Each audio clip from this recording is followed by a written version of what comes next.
Weeks after he announced his return as Superman, Henry Cavill is out of a job, but at least he seems to have gotten a hefty severance package. Well, that was fun while it didn't last. As the DC Extended Universe prepared to kick off in 2013, fans learned that Henry Cavill would be the next actor to portray Superman. He made his debut via director Zack Snyder's Man of Steel, and for a few years he continued to feature prominently in the new cinematic franchise. However, in the wake of the disastrous 2017 release of Justice League, he basically disappeared from the DCEU spotlight, leading many folks to wonder if they'd ever see him don the cape consistently again, or if Warner Brothers wanted to take the Man of Tomorrow in a new direction. As speculation ran rampant, out of the blue, Cavill got the chance to play Superman once more. In 2022's Black Adam, he appeared in an additional scene to confront Teth Adam himself, seemingly promising a Black Adam-Superman showdown sometime in the future.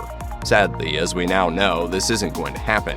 As the DC shared universe enters a reset period, Cavill has been removed from the role of Superman going forward. This is arguably the best move for DC Studios at this point, but it's just too bad his time as Kal-El came to an end so unceremoniously. Oh, see, now that's cold. That's a betrayal. I feel stung by that. At the same time, one can't feel too bad for Henry Cavill. After all, he allegedly landed quite a hefty payday for his brief Black Adam cameo. I have a second chance, Lo. I am not gonna waste it. According to Humberto Gonzalez of The Wrap on Twitter, Henry Cavill's incredibly short Superman scene in Black Adam reportedly lined his pockets quite nicely. Gonzalez claims that Cavill scored around $250,000 for his quick cameo.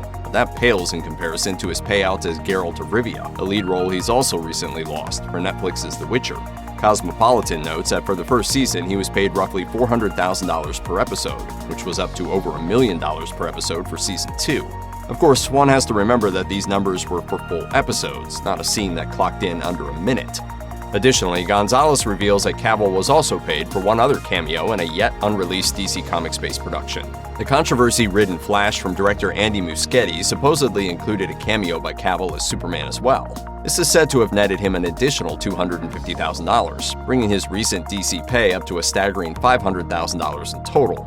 However, unlike the Black Adam guest spots, we more than likely won't get to see Cavill's Flash appearance. Reports indicate that the scene involving him wound up on the cutting room floor, likely due to his Superman departure. Well, I knew you didn't bring me back because you like me. Based on these numbers, it's hard to dispute that Superman has been an incredible moneymaker for Henry Cavill over the years. At the same time, one has to question if it was ever truly about the money for him. It's impossible to deny how much he adores the character, as evidenced by his performances and the way he's talked about it over the past decade. If you really want hard-hitting proof of his love for Superman, though, look no further than the Instagram post he made to announce that his time as the Man of Steel had officially come to an end. In his emotional post, he wrote, "We can mourn for a bit, but then we must remember, Superman is still around. Everything he stands for still exists, and the examples he sets for us are still there. My turn to wear the cape has passed, but what Superman stands for never will." Time will tell who will be fortunate enough to play Superman next, but they clearly have some big shoes to fill.